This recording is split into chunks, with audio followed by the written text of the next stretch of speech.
everyone. Welcome to the Loyal and True podcast, where we connect with Potlatch High School alumni. I'm Shelby Kerns, class of 1993, and I'm coming to you from Boise, Idaho today. Hi, everybody. I'm Cam Crain, class of 1988, coming to you from the greater Nashville area. So a couple things I wanted to update you all on first. In our last podcast, we talked a little bit about junior miss calendars and whether they were still a thing. And I said as soon as we were done, I was going to text my mom, and I did. Texted her right away. Junior miss calendars are still a thing.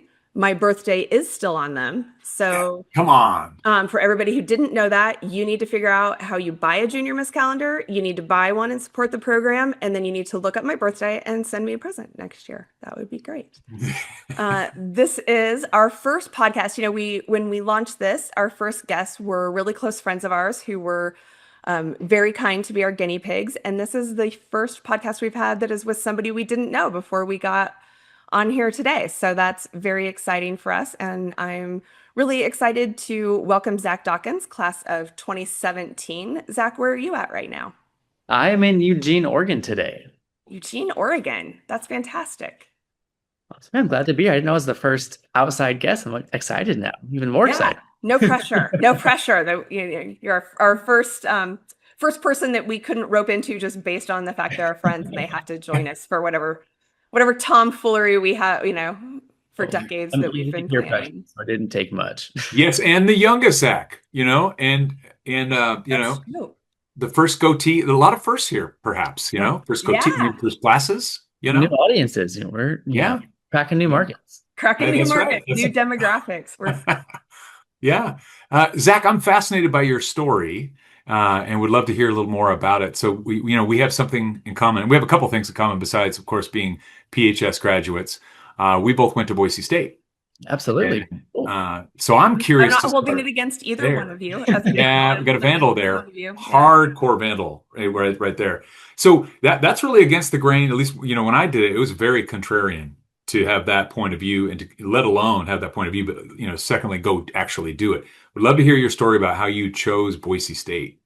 Absolutely, yeah. It's pretty contrarian even back in 2017. I think there were 3 of us who ended up going down to Boise State, and there was not much before or after us, honestly, who went down there. A handful, but kind of just the 3 of us. I originally had planned on going to school in Boston. That was kind of my dream school. I'd gone there for a BPA high school trip. Fell in love with Boston, applied to Boston, and found out that it's really expensive to go. Oh, yeah. Isn't it? I think Boise, Boston, Beacon Hill is the most expensive neighborhood in the country or something. Yeah, it's crazy. I think they gave me a nice scholarship package, which didn't matter because they knocked off $50,000 a year, but it was still going to be $80,000 a year without living expenses. Wow. And yeah, that just, I tried. My parents said no, which was the smart reaction. Good decision, parents. Tough decision, but you heard it here. Zach says his parents were right. Yeah. Now that I look back on it, they were right more often than I like to admit. Ooh, there's a poll clip right there. Yeah. Right, that's going to go on the junior miss calendar. Right there. That's right. I used to also be the voiceover for Junior Miss when I was in high school. I was the voice of God. So I was the welcome, ladies and gentlemen. Thank you for being here. Wow. Full circle, yeah. That's amazing. Okay. That's also very cool. Let me dive into that for a second. Where was that held? And were you doing behind the scenes, or were you in front? What was that like? So I was really good friends with Devin Richards, who was Doug Richards' son, and Doug was the band teacher and ran all of the AV for Junior Miss and all of that. And so Devin would do all the AV stuff. And one time, I think it was my sophomore year, Doug reached out and was like, will you just be the voiceover? And so I pretty much just sat next to the stage. And I got to do the, please be quiet. It's time to, start it. I got to introduce the girls as they came out. And then do the halftime announcements, stuff like that. Or it's not really halftime, I guess. Yeah. Intermission. Yeah. Got to do that for a couple of years, which is always fun. But yeah, I was just around one day and Doug asked me to do it and ended up doing it for a couple of years. You're like a celebrity. That word. Totally. I was a behind the scenes celebrity. VO talent, as they say in the business, voiceover talent, VO talent. I could have had a career, but college is a one and done. Still can, but you're very active, which we'll get back to. So, okay, so then you and three other friends, do you want to give them a shout out of who they Yeah, are? Cole Thompson and Brooklyn Carpenter, shout out. I lived with Cole for a couple of years, and Cole is actually a diehard Boise State fan. Was a huge football fan growing up with them, and always knew he wanted to go down there. And so one day he kind of just convinced me to go. He was like, "Do you want to go there and live with me?" And I really, at that point, didn't know what I wanted to do. So yeah, full on committed, jumped on the Boise State bandwagon, became a Bronco. In some orange and blue. Yeah, bought some orange and blue. I think we went and visited after we'd committed like 3 different times just to get out of school and go to Boise for the weekend. Lots of baby trips during the school year so that we could say that we were, ready to go. But yeah, it was a great time. And did you stay in the dorms or did you go? My first year was they had just opened the new honors college dorm up, and so Cole and I were the first people in our dorm room to live there. Wow. And those are nice dorms. Yeah, it was really nice. It was a nice idea. Our room was the test breaker for the building, and so our power went out all the time. Oh. So Cole and I dealt with that all the time, but I mean, it was still a nice building. We had full-size beds compared to almost everyone else had twin-size beds, so that was a huge bonus. Okay, did you ever go hang out in the towers? I have been to the towers a few times. I didn't have any friends who lived there, but I have friends of friends who were over there, so I ended up there a few times. It's still probably exactly how you left it. Not much has changed. I'm amazed we didn't burn it down, Zach. I mean, we had some times on the 7th floor. No, I think it's basically indestructible at this point. I don't think that place can go down. We look at the old pictures and we're like, ooh, look at the dirt. Look at the blinds. Ooh, wow. Yeah. I mean, but hey, all of that was character building, Zach. It's part of the legacy. You have to acknowledge it. Yeah. So another fun connection that I'm making here is my brother Shannon went to Boise State at the same time that you did, graduated with an engineering degree in 21.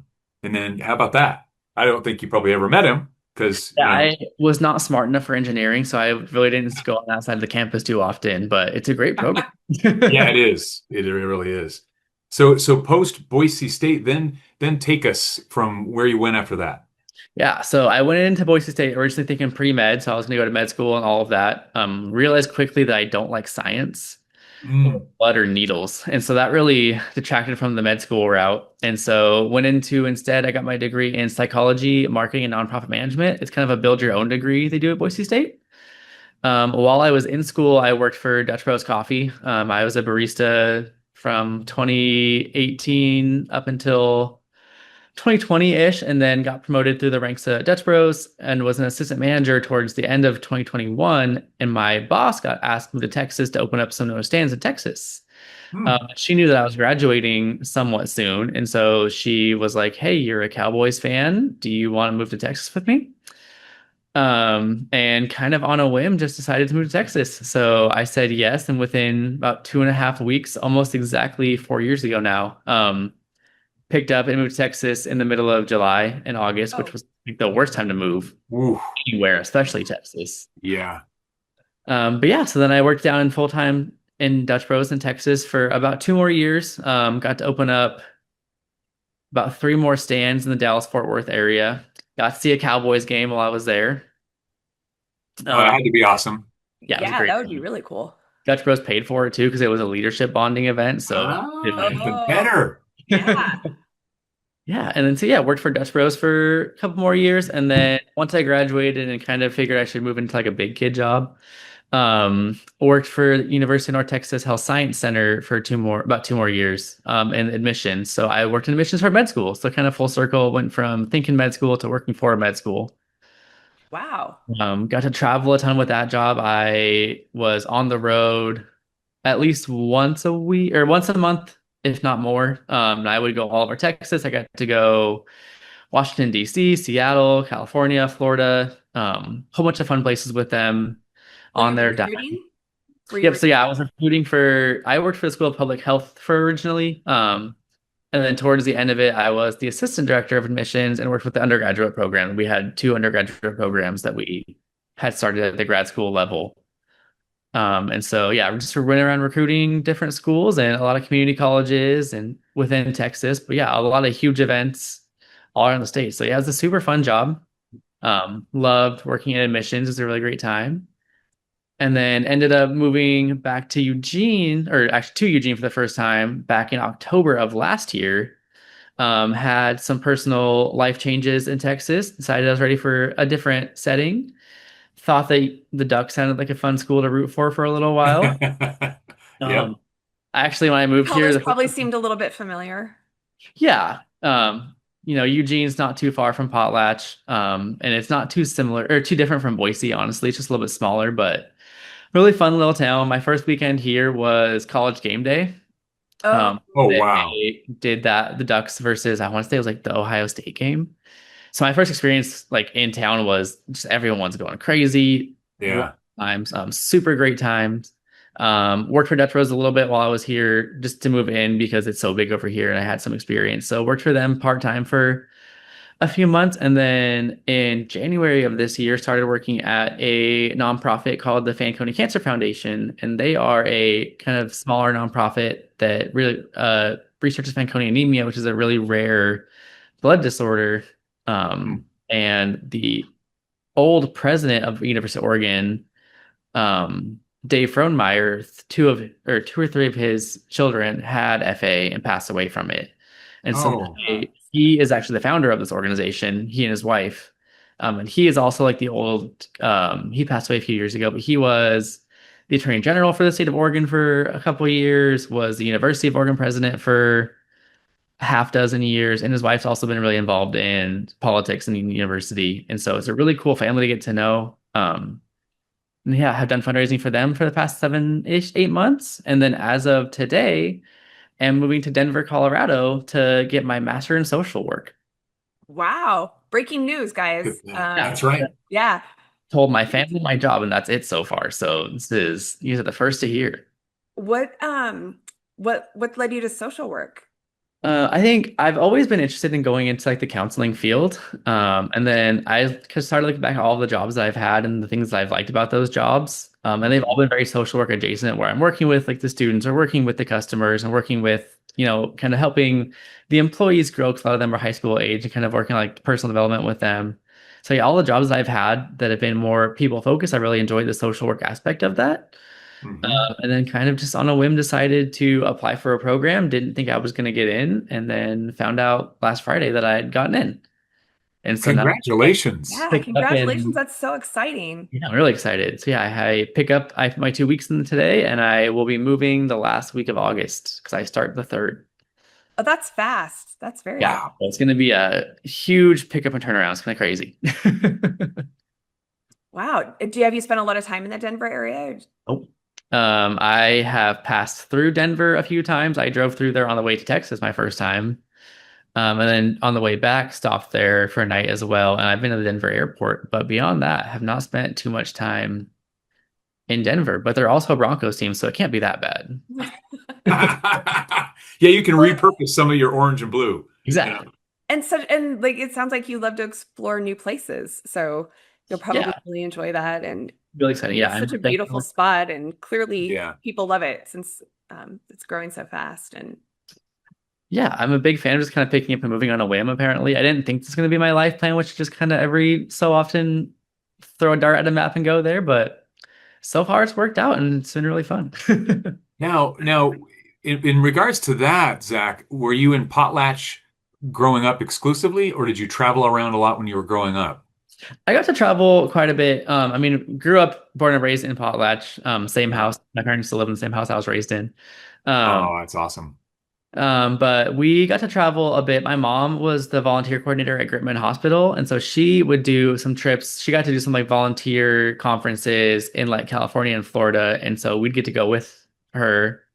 So I got to do some traveling when I was younger. Went to Hawaii a couple of times with my parents for some different kind of celebration things. And then in school, I was pretty involved in a lot of different school groups. I was really involved in FCCLA and BPA.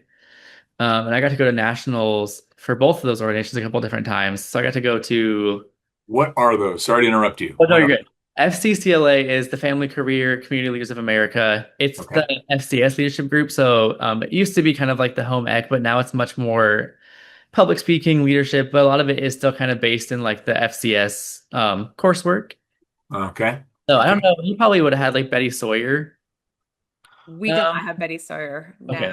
we had Mrs. Nurk. We had Mrs. Janie Nurk. Yeah. I didn't get my graduation speech actually. Oh, did she? Mine as well. Yeah, she also she's a gave family mine. friend of ours, Yeah. so yeah. So the I classes that remember when you went to nationals and you went to Florida. because Megan went 1 year. Oh, that's awesome. Yeah, she was involved with FCCLA too. So yeah, we went to nationals with her. I think we went to Florida together, and maybe Nashville. That sounds right too. Okay, right on. So yeah, FCCLA was like the more FCS one, and then BPA is the Business Professionals of America. So it was more business focused. So it was a lot of like, I would compete in like fixing Excel documents and things like that. That's great. Great. I did not know there were competitions for that. They're not the most exciting ones to watch, but they're definitely fun to go to. And like, yeah, so we'd go to state in Boise. So we'd either be at like Boise State or hotels nearby. We get to see all the different people competing from the state of Idaho. And if you made it past that competition, you go to nationals. You'd compete up there at different events too. And so I got to go to Washington, D.C., Florida twice, California twice, Boston once, and Nashville. Wow. All for different national trips. Shelb, that's a little more traveling than we got to do in high school, as I recall. Yeah, I mean, we might have went to Boise once, I think. Yeah. Yeah. No, that's awesome. I got to travel quite a bit with school, which is super fun. And it's also like it's always with my friends, which is always fun. So I said Megan went a couple of years. A lot of my close friends were also in the groups I was in, so we got to travel around. I don't think for free. And that's probably so that's when you fell in love with Boston, right? Yeah, so in Boston, I went for BPA my junior year. And it was just so cool because it was so old. Everything in this is just so old compared to the West Coast. Not the West Coast has its, it's got old stuff too, but we were walking downtown Boston and we walked through a park and they had gravestones from the 1700s just in the middle of a park. And it's like, you don't really see that over here as much. No. And so it was just such a different like style of life. So it seems super fun. Would love to get back there at some point. And I don't know if I could live there. It's super cold over there now. I didn't think about that when I was in high school, but we'll do back there and visit again. Cam moved around a lot, but I'm like you. I lived in the same house, and my mom still lives there. It's the house my dad actually grew up in, and our grandpa lived in, and so I don't know. I think like sometimes when you have that, so you have like a place that's definitely your home, you want to go explore and see other places. And I actually, when I was in college, I did literally throw a dart at a map and I had to move where it landed. That's so cool. Yeah, you and I share that, kind of desire to go look around. Is there anything from Potlatch or kind of from Potlatch High School that influenced everything you're doing today and all the great things, the success you've had, and kind of what is something that's carried you through from that? Oh, I mean, I think definitely just getting one big thing was being able to travel with all these different student groups and like learning so much, both leadership, school, and like personal development in those groups. Definitely, I mean, gave me the travel bug since I was able to, travel and see that there was more than just Potlatch. It was so fun to be able to, go back and say, I thought all these cool things. Like it's just so great to be able to explore. And so I think definitely traveling in high school with all those groups has definitely been able to give me the confidence to be able to move more now. I think it would have been really easy to go to Boise and stay there had I not done some traveling in high school. I think that confidence is part of it. I did I don't know what year it would have been, maybe 2004. I did a Rotary group study exchange and I went to Nigeria for a month. And after that, all travel seemed really easy. Like, oh, I can do this. I can make it. And I got a job doing international trade for the State Department of Ag, and so worked internationally for a while. And I think just like doing it once, it gave me the confidence. And then you're like, I can go anywhere and you can take care of yourself and you can get home and you can make friends. And like once you do it, but it's hard. I think it's hard because I also I grew up in this little bubble of people I knew my whole life. Right. So it's cool that you had that experience so young.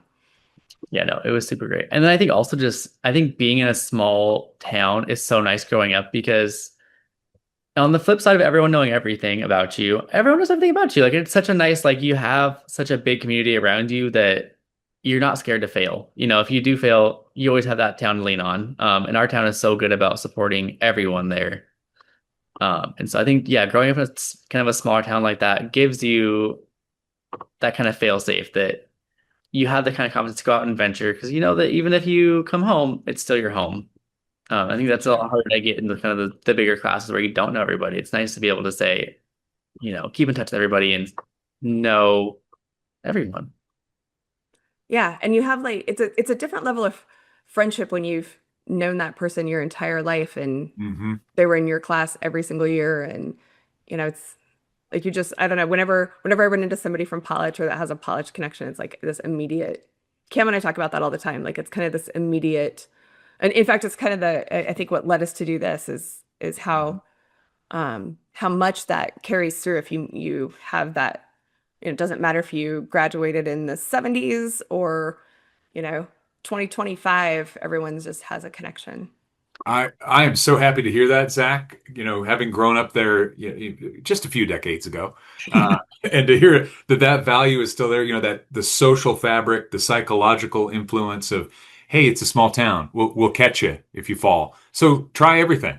And that's how it was when I was growing up. I could be in the pep band. I could be on the football team. I could try out for the play. I could try wrestling and be terrible at it. I could try basketball. I could do all these different things and run across several different circles of people. Still, take advanced Spanish.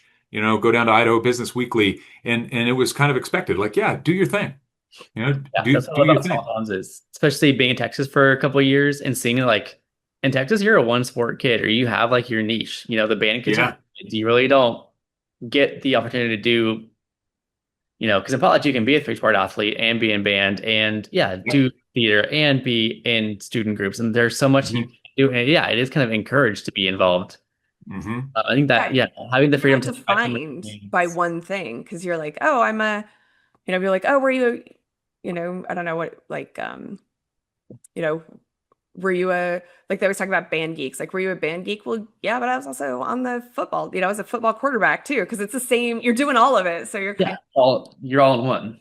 We had some great movies growing up that would talk about and show those clicks, and I didn't really get it until I had to move away a couple times, Zach, as Shelby knows well, and it was so bizarre to go from Potlatch then down to a big school in South Texas. And hundreds of people who don't know each other at all. And it was exactly like that. It was very, very cliquey. There was a lot of fear. So I got to like, a year of that. And I was really fortunate to be able to come back and graduate from Potlatch.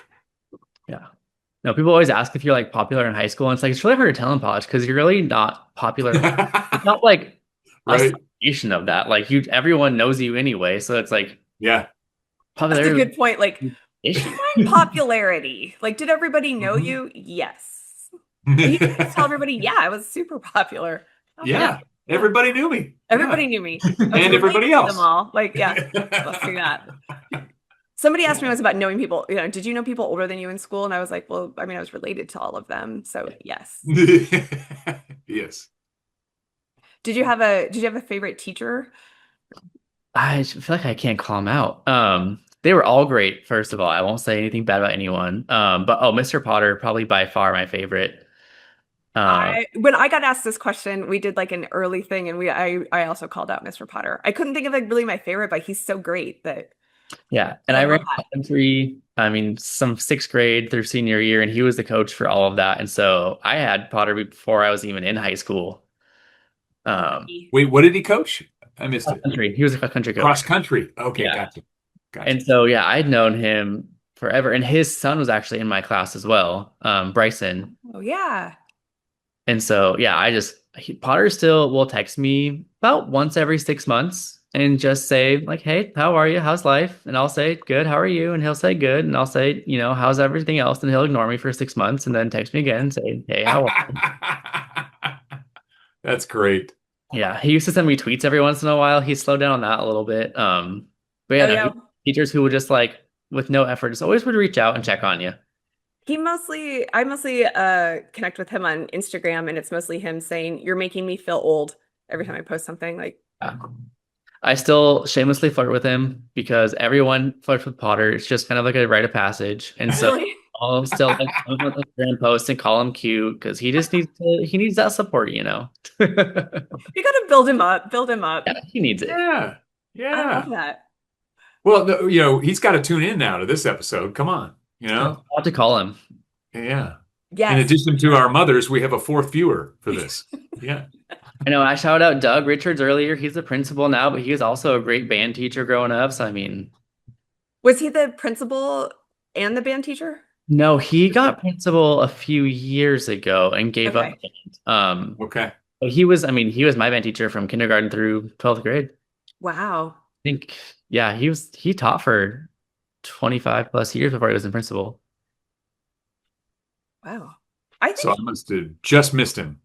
yeah, Well, I think more than just missed him, but yeah, it might have been more than just, but more than just. I'm just giving you a hard time. Just more than because I think he might have started like my senior year, but also it's possible that that's not true.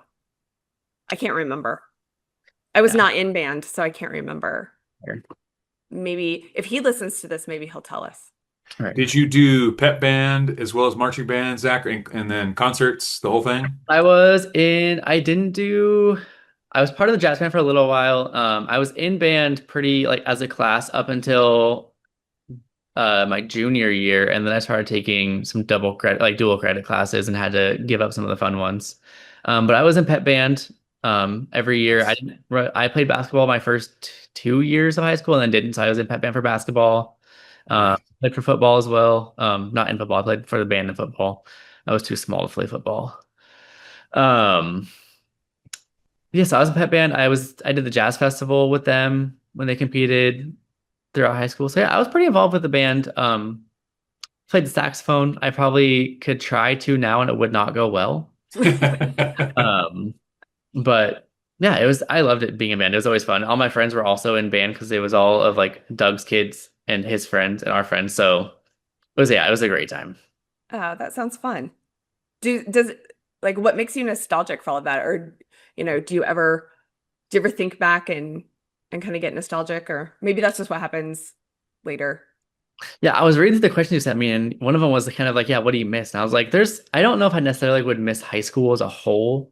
I wouldn't want to do it again. I've done it once, but there were some parts I really enjoyed, like, the cross country meets and track meets where you're there for an entire day and your event's like maybe 20 minutes total. Oh, It was yeah. like, friends the entire time and skipping school. And then also missing school for all the different, I really miss missing school, was honestly is what I miss. All of the fun, like travel, stuff like that. I mean, and just like, all the sporting events, going to the basketball games is always so much fun. I used to try and lead the wave. Nice. Oh, wow. Yeah. Zach, was it still open campus, or were there restrictions on when you could come and go for lunch? They started restricting it after I left a little bit, but when I was there, it was open campus. So yeah, I'd go down to the Grange. Once I had my car, I was down at Floyd's, all the time. Or we used to go to the Wagon Wheel and play pool at lunch and order fries from the Wagon Wheel for 30 minutes. That's been happening for like 100 years. It feels like playing pool table still. That's awesome. The Wagon Wheel. Yeah. Yeah. Is there still a pool table in front now, I wonder? I think there's two now. There's at least one. I think some of like the old games have gone away, but there's still a big game hunter and there's still a race car game. So I forgot about what all a photo arcade games. Yeah, what a photo collage that would be through the years. All the different arcades that would have shifted, from the Pac-Man era all the way, or pinball through the Pac-Man era through all the way up, right? I think there was still Shuffleboard still in the back too. What's that? The shuffleboard's still back there. It's probably been there forever too. Up against in the actual like bar part. I don't remember. You got shuffleboard? I don't remember that being there. It might not be new to me because I think might be a little bit new for you guys. I was there when I was in elementary school, but I mean. Fair, yeah. You're like, it's been there forever. We're like, You're like, yeah. It's all perspective, isn't it? But maybe we didn't know because it was in the back and we were only allowed to be in the front. Yeah, I think because they remodeled it and made it a little bit more restaurant-y. But like you could go back there as a kid. Oh, you No, could?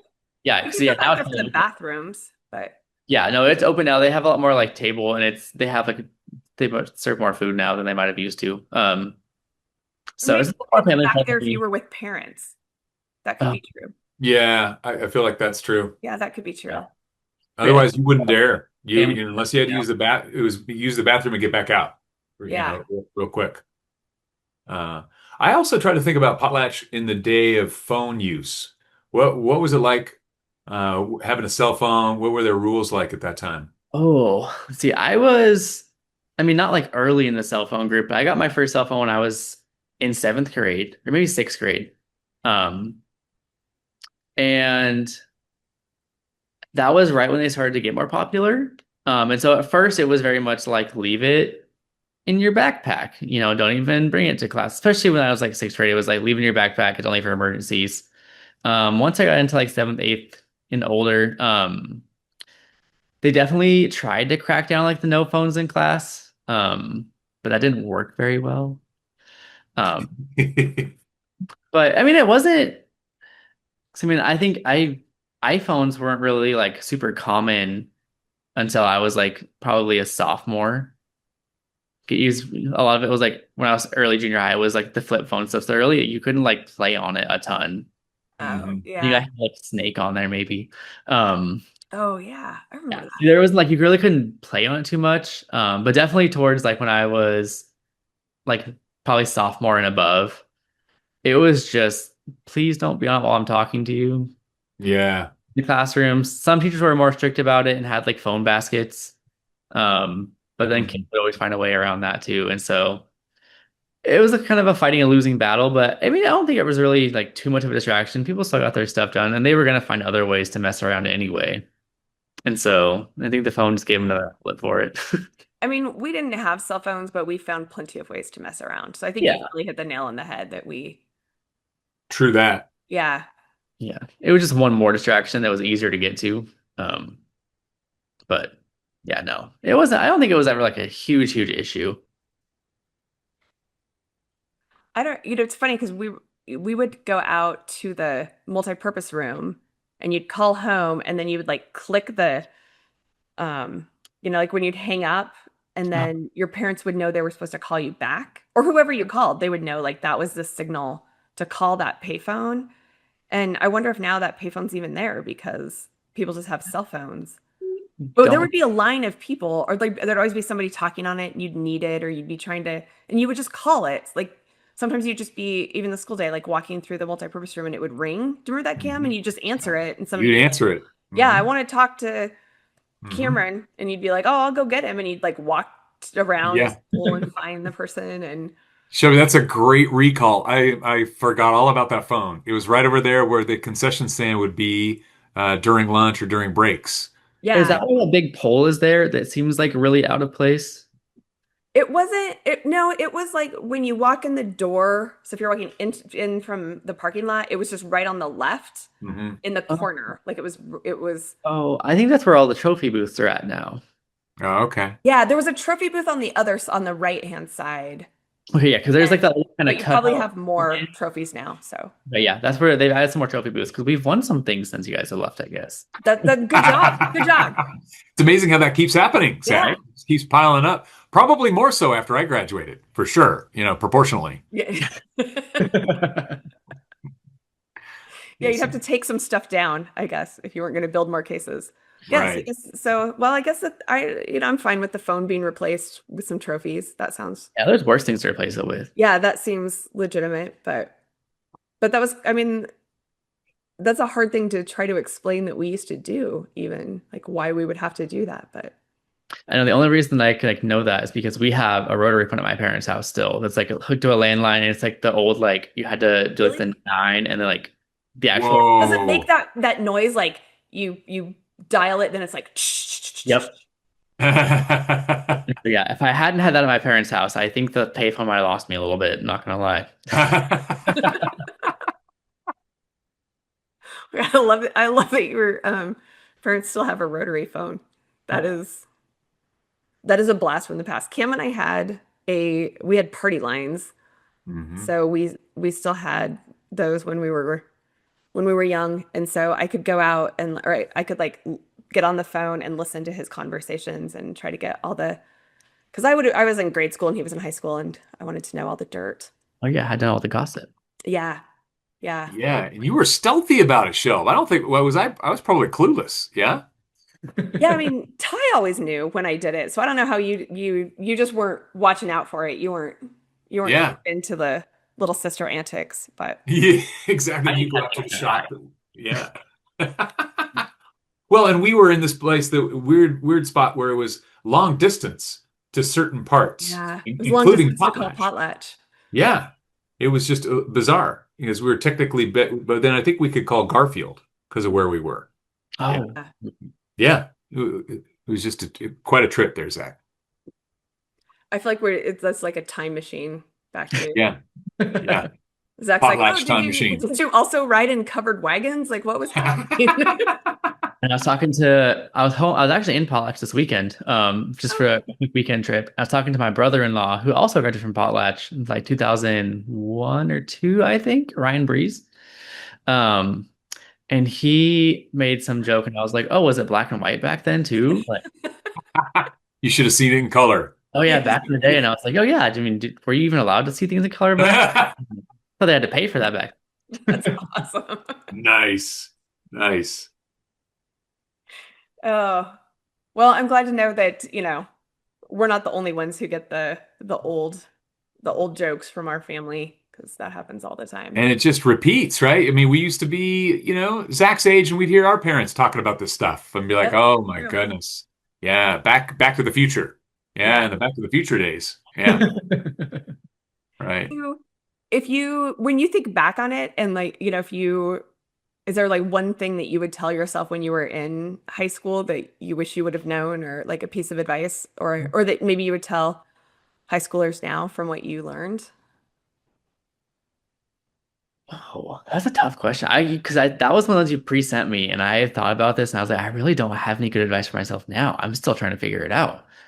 I think a good lesson to any high schooler is to get involved. So it did a lot for me, just being able to one travel, and it did a lot for my confidence to be able to go into like a group of people I didn't know and be able to make conversation with them about whatever we had in common based on that group, So it really was a really great confidence booster because I was kind of shy when I was younger. And so it really helped a lot with that. So yeah, getting involved, finding your niche, and if you're not an athlete, that's okay. Find your FCCLA, find your BPA. If you are an athlete, go in some more trophy sports. We have more, we have space, I guess. I love what you said about like still trying to figure it out, because I remember being in high school and thinking that I was supposed to have it figured out. Like the second that I was out of school, and you didn't really know that didn't happen, and that, we're all still trying to figure it out and changing jobs and finding, and maybe it's not even just figuring out, we're just always learning new things. I always say, like, I've never had a job that I even knew existed when I was in high school. So just being able to know that it's okay to continually chart new paths. I mean, it's so cool that you've found a new career that you want to explore something new, and you're going to do it. Because I think a lot of people don't think that's okay. Yeah. And so yeah, my biggest piece of advice would just be to not take yourself so seriously. Be okay with not having it all figured out by the time you're graduated, because I thought I would. I thought, going into high school, leaving high school, I was going to go to Boise State. I was going to go to med school, and I was going to be a doctor by the time I was like now. And I was a barista for 6 years instead.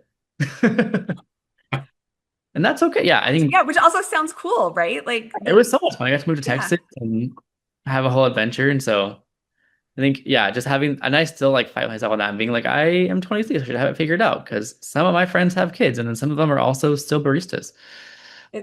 There's nothing wrong with either route. So I think just, yeah, give myself some grace on growing. I hurried it a lot in high school, and I wish I didn't hurry it as much. Oh, that's great. That's a great line, because I think it is like you just have so many things to learn and explore and take your own path, and It doesn't have to be linear. I remember thinking everything was supposed to happen on this, like, this is the path you go down, and quickly learned that wasn't true, but I just didn't know. I mean, Cam, did you have that? Or did you know going out of school that, can you remember back to 1988? Let me see if I can go back that far. Yeah. Well, it was very similar for me where I was like, I was going to go make money. I was going to go be in business at Boise State, and I was going to go figure out how to make money. And, you know, in the movie Romeo and Michelle, they're like, you know, we're going to be businesswomen. And then later they, you know, they're at a diner and they're like, we're going to have businesswomen lunches. And the waitress looks at them and goes, what kind of business do you have? And they just look, they're like, huh? So I had no idea what my business was going to be. You know, I'm going to invent Post-its, you know, like they would say that, but that didn't happen. But then I found myself, you know, just iterating my way forward, kind of like what you're describing. Like, what am I curious about? And at first I was a little hard on myself, and then it got easier and easier. Like I told you the story about not getting the broadcasting track. Well, that opened up this whole other world for me that I never would have even perceived. And then that was cool because it tapped into this, you know, love for performing and this connection with Shakespeare that Shelby and I have because of our grandfather, and this whole new world that way. And then, you know, it propels you forward. So I think that's a great way to put it, the way you described it. Give yourself some grace. It took me a while to get that grace. I beat myself up. I was hard on myself. In fact, I think I avoided my 10-year reunion because I felt like a failure. Because I was like, oh yeah, I said I was going to go off and kick ass and be this, you know, famous, you know, actor and do all this stuff. And I was like, man, I'm trying to pay the bills. I'm trying to figure this out. I got a company, but it's not going anywhere, you know? So I held myself back, and I shouldn't have done that. I should have gone back to my small town and been like, hey, I'm here. You know, what are you guys doing? Yeah, and found out that everybody was kind of in the same boat too. Yeah, I feel like your reunion, mine is in 2 years. And it's like, I feel like it's such a weird thing because, like, that's not really a long time. Like, 10 years is a long time in theory. Right. 18 to 28 is not long. And so, like, you do have people who went right into the workforce or, like, started families right away. So I have friends who have babies who are 2 or 3. And I have some friends who maybe are still in college and maybe might not finish it, but they're still figuring out what they want to do. So they're on their path, right? It's just so crazy because, yeah, 10 years flies by so much differently at that first 10 years that, yeah, it's hard to say what success looks like in 10 years and whatever else is doing. It's crazy. Did you have a 5-year reunion? No. I don't even know who plans those, to be quite honest with you. I don't know if we did. I don't think I've never made it to a class reunion, but I do remember 5-year reunions like being a thing. And at high school graduation, 5 years seemed like it was going to be forever. But like you just said, 10 years even goes by in the blink of an eye. And you're like, well, also I think we're all connected now. So it seems kind of weird, like we already know what everybody's doing. Yeah, that's true. Social media changed everything. Different. You could reconnect with people and stay. And then sometimes, you know, I think the good part of that is you can stay connected with everybody. The challenging part might be you think you're really connected to them, but you're not as you're not much deeply as you could connected. be. Yeah, you're level with everybody. Right.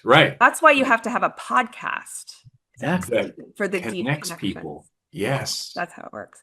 But Zach, I have to tell you before we wrap up, I feel really bad about this, but I've only been to Dutch Brothers once. And it's because this is our, you know, we're kind of talking about like different ages and, you know, how Cam and I are it's, you know, graduated a long time before you did. The first time I went to Dutch Brothers, I was looking up at the menu and I'm like, I don't know what to have. Like, you know, I have my order everywhere else. Like I was at Thomas Hammer, is where I always went. And the barista pulled out something from like this card from under the counter, and she was like, "Oh, that's okay. We actually have a menu here to explain it to old people." No. And I was like, "Oh," and it did, and it was like this list, and it was like, you know, latte, vanilla latte, and I was like, "Oh, okay, yeah, that's what I want." I didn't know what any of because they all had names, and I didn't know what the names were, and she was just like. Yeah. The names are. We have a written menu here for old people, and I was like, "Oh." See, now I appreciate your honesty. I did give her a big tip because I appreciated the honesty, but I was like, I don't need that in my life.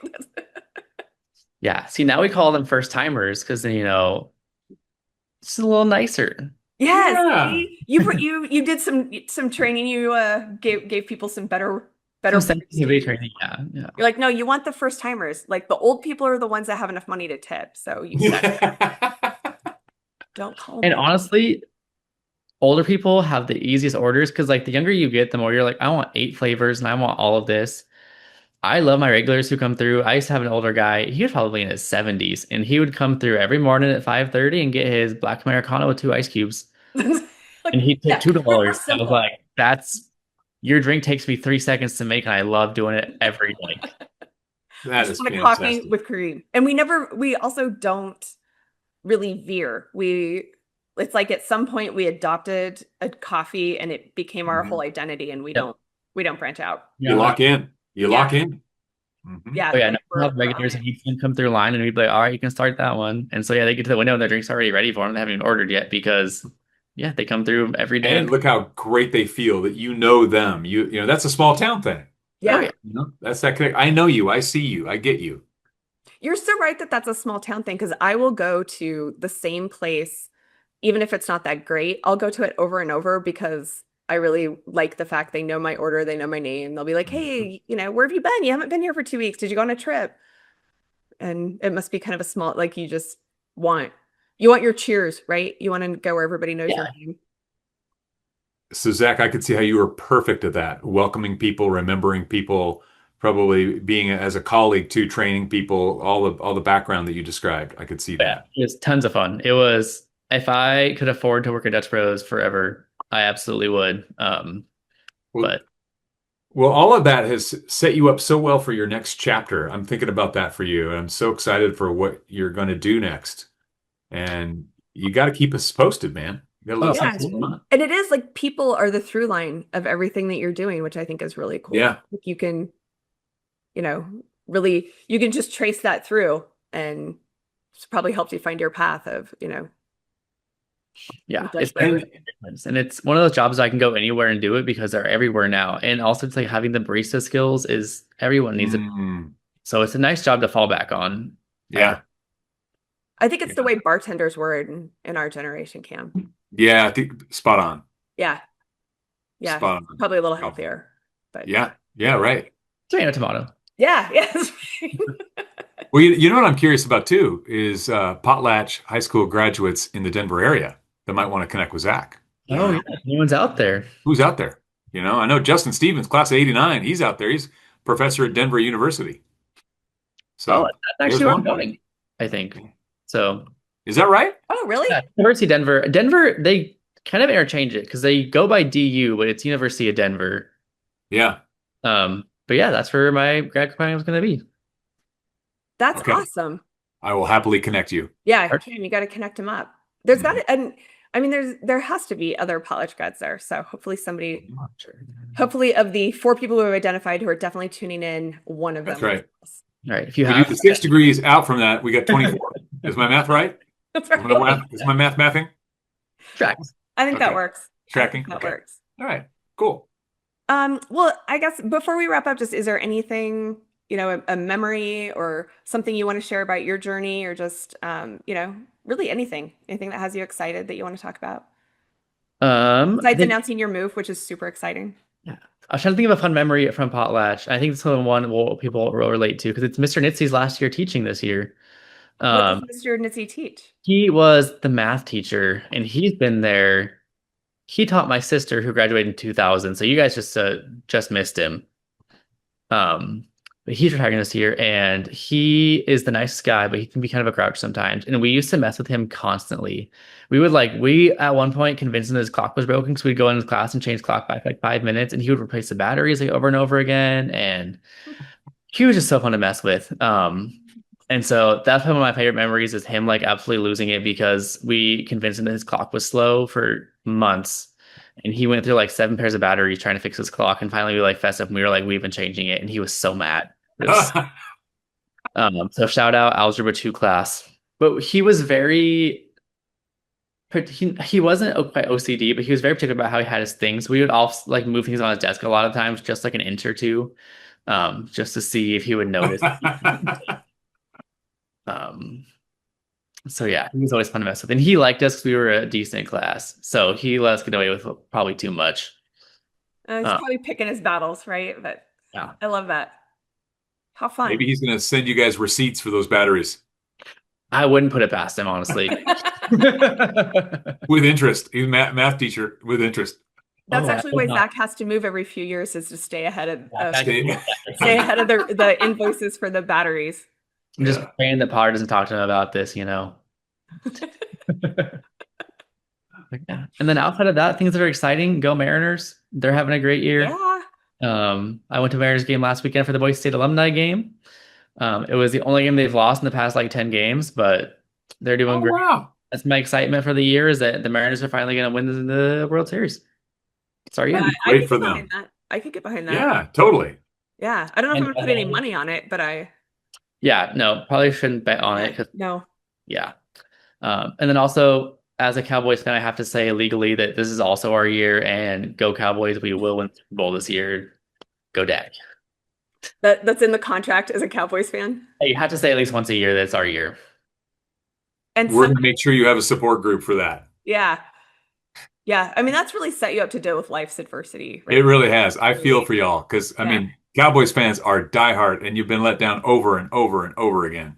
I've never been a fan of a good Cowboys team because they haven't been good since the 90s, and I was born in 90.